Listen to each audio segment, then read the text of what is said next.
ప్రజలు నేతల ఆశలపై నీళ్లు చల్లారు. రాజ్యసభలో ఏపీకి ప్రత్యేక హోదా కోసం ప్రైవేట్ బిల్లు విషయంలో చర్చకు రాకుండానే సభ వాయిదా పడింది.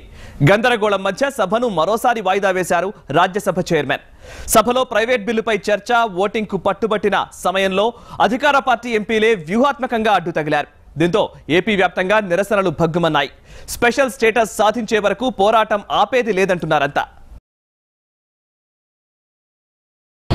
అదే భాగంగా ఈవేళ కేపీ రామచంద్ర గారు రాజ్యసభలో ప్రైవేట్ బిల్ ప్రవేశపెడుతున్నారు.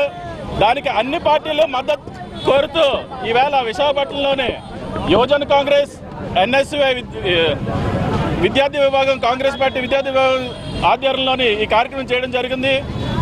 దానికి కేంద్ర ప్రభుత్వం అయిన బీజేపీ, రాష్ట్ర ప్రభుత్వం అయిన తెలుగుదేశం పార్టీ చిత్తశుద్ధితో దీనికి మద్దతు తెలపాలని కోరుతూ ఈవేళ ఎన్ఎస్ఐ యువజన కాంగ్రెస్ ఈ కార్యక్రమం చేయడం జరిగింది.